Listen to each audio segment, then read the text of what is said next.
नमस्कार साथियों, मेरा नाम दिव्य प्रकाश सिसोदिया है। मैं जिला बिजनौर उत्तर प्रदेश का रहने वाला हूं।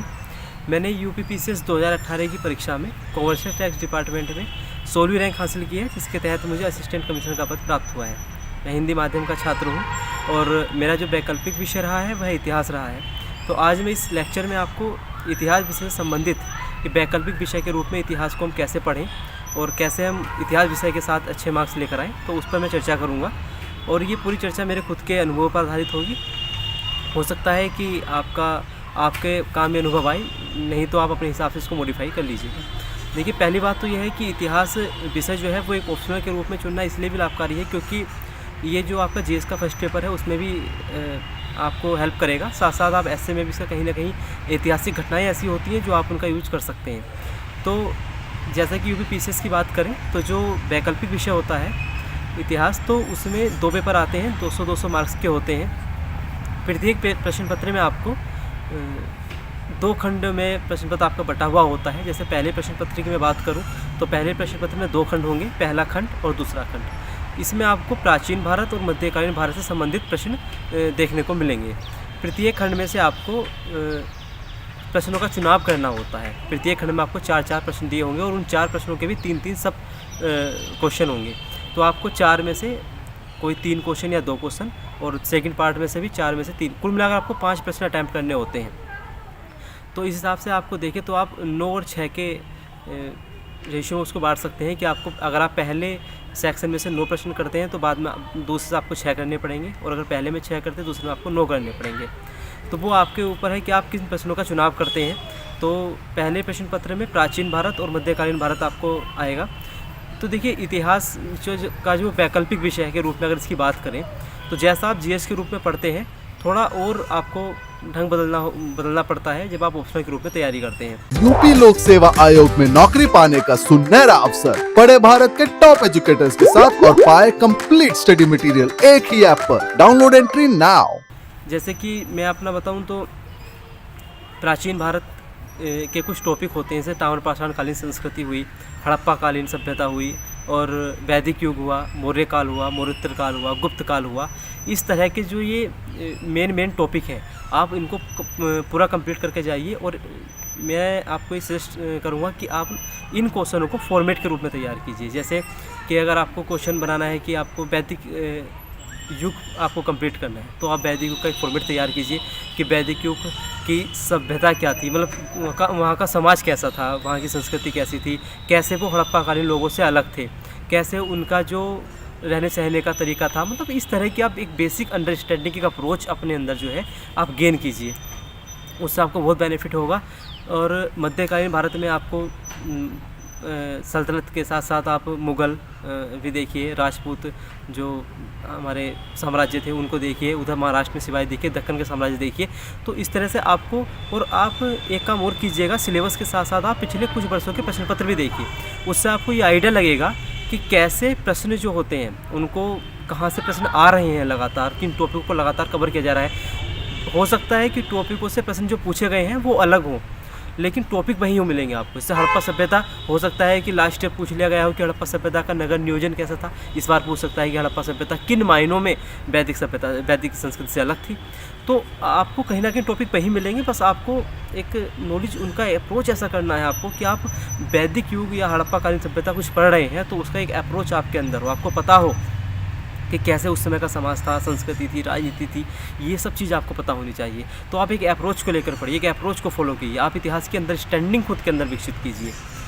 और जो आपका सेकंड पेपर आता है उसमें वो भी बिल्कुल ऐसी होगा, 2 पोर्शन होंगे।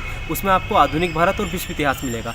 तो मुख्यतः जो मुझे इस ज़्यादा जहाँ प्रॉब्लम आई थी, मुझे विश्व इतिहास से प्रॉब्लम आई थी, क्योंकि मैं अपना बता दूँ कि मेरा जो इतिहास भी चुनने के पीछे रीज़न था वो ये था कि मेरा पूरा बैकग्राउंड इतिहास से ही है। मैंने BA भी इतिहास में किया है और MA भी मेरा इतिहास से ही है। उसके साथ साथ मेरा जो UGC नेट है वो भी इतिहास विषय में ही है। तो मुझे कुछ ज़्यादा सोचना नहीं पड़ा और मैंने इतिहास विषय को अपने ऑप्शनल के रूप में चुना, क्योंकि मेरी फैक्चुअल नॉलेज बहुत ज़्यादा इसमें बढ़ चुकी थी और एक अंडरस्टैंडिंग, जो बेसिक अंडरस्टैंडिंग है वो मेरी इतिहास विषय में बन चुकी थी। इसीलिए मैंने इस विषय को चुना। दूसरा एक इसका मैं आपको बता दूं, जो दूसरा पेपर होगा आधुनिक भारत और विश्व इतिहास, मुझे विश्व इतिहास में सबसे ज़्यादा दिक्कत आई। वो इस वजह से आई क्योंकि विश्व इतिहास आपके जीएस के वाले सिलेबस में भी नहीं होता और वो नेट यूजीसी नेट में भी नहीं होता। तो वो मुझे पहली बार यहीं पर पढ़ना था ऑप्शनल के लिए।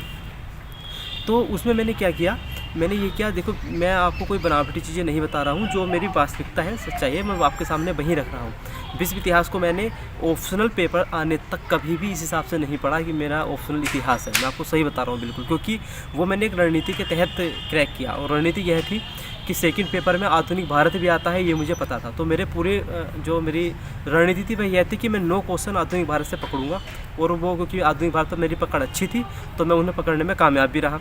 और मैं 6 प्रश्न जो है वो विश्व इतिहास से करूँगा। तो वे 6 प्रश्न मेरे क्या होने चाहिए, मैं आपको एक इंसिडेंट बताता हूँ कि जब मेरे जीएस के पेपर कंप्लीट हुए तो एक दिन की छुट्टी थी ऑप्शनल के पेपर के बीच में। तो जब मेरे जीएस के पेपर अच्छे हो गए तो मैं फिर ऑप्शनल के लिए बहुत ज़्यादा मतलब सीरियसनेस में अंदर आई, और मुझे लगा कि मैं इस पूरे एक दिन की छुट्टी का यूज करूँगा केवल विश्व इतिहास को पढ़ने में। तो मैं जिस मेरे दोस्त के रूम से दे रहा था पेपर, तो वही मुझसे बोलता था कि यार बहुत समय हो गया कि मैं सुबह के 7 बजे से बैठा था और रात के 10-11 बजे तक मैंने केवल विश्व इतिहास पढ़ा था, केवल विश्व इतिहास पढ़ा था, और पूरे इस तरीके से पढ़ा था कि ताकि क्वेश्चन आउट ना हो। वो 6 क्वेश्चन बस मैं सिर्फ 6 क्वेश्चन पकड़ सकूँ ताकि मेरा पेपर अच्छा हो, क्योंकि मुझे आधुनिक भारत की तरफ से कोई दिक्कत नहीं थी। तो वो मुझसे बोलता था कि यार कल को लिखना भी है, आप सो जा। तो मैं उससे एक ही जवाब होता था कि यार एक दिन की मेहनत कर लूँ या फिर पूरा 1 साल घूमना पड़ेगा, और वो भी अनिश्चित है, पता नहीं फिर दोबारा मेंस लिखने का मौका मिले, प्री क्लियर हो कि ना हो। तो मैं उसे गंवाना नहीं चाहता था, तो मैंने पूरा समय दिया। और मैं आपको विश्व इतिहास में बता रहा हूँ कि आप पुनर्जागरण काल अच्छे से पढ़िए, प्रबोधन काल अच्छे से पढ़िए, और इंग्लैंड औद्योगिक क्रांति को आप अच्छे से पढ़िए, प्लस आप वैश्विक आर्थिक मंदी, 2 विश्वयुद्धों के बीच का विश्व, ये बहुत अच्छे टॉपिक है। जर्मनी का एकीकरण, इटली का एकीकरण। तो जब आप ये सब टॉपिक, फ्रांस की क्रांति और अमेरिका की क्रांति, तो जब आप ये सब चीज़, ये 7-8 टॉपिक आप अच्छे से कवर कर लेंगे, हर डायमेंशन में इनको पढ़िए कि फ्रांस की क्रांति थी तो उसको किस कारण से थी, क्या प्रभाव पड़ा, फ्रांस को किस तरह से प्रभावित करा, फ्रांस की क्रांति व्यवस्था को किस प्रभावित करा, नेपोलियन की जो नीति थी वो कैसे उससे प्रभावित हुई, कैसे उसने नेपोलियन को जन्म दिया। तो हर डायमेंशन में आप उसको पढ़िए। जब आप उसको पढ़ लेंगे तो यही 7-8 टॉपिक आपको 6 प्रश्न बहुत आराम से देकर जाएंगे। मैं बिल्कुल सही बता रहा हूँ आपको। तो उसके लिए आपको ज़्यादा एफर्ट नहीं करना होगा, कम समय में कम पढ़ के आप अच्छा कर सकते हैं। बार बार ये कोशिश कीजिए कि आप एक रणनीति के तहत पेपर अटेंड कीजिए, और ये रणनीति बिल्कुल ज़रूर काम आती है। जैसे कि अगर मैं बुक लिस्ट की बात करूँ तो आप जब आप मेंस के लिए जीएस पढ़ते हैं तो आप एनसीईआरटी पढ़े हुए होते हैं, आपने विपिन चंद्र, सतीश चंद्र, आर.एस. शर्मा, ये सब किताब आप पढ़े लिखे होते हैं। और भी आप कुछ जो आपकी बुक पढ़ते होंगे वो आपको पता होंगी। इनसे अलग मैंने जो पढ़ा था वो मैंने मणिकांत सर के नोट्स पढ़े थे, और एक प्रवीण झा सर थे, उनके मैंने नोट्स जो है वो करे थे। तो ये सब मैंने पढ़ा था, लेकिन मेरा फोकस यही था कि मैं क्वेश्चन ज़्यादा से ज़्यादा क्वेश्चन में जो इंपॉर्टेंट क्वेश्चन है उनको मैं एक फॉर्मेट के रूप में तैयार कर सकूँ। मैंने तैयार किए भी थे।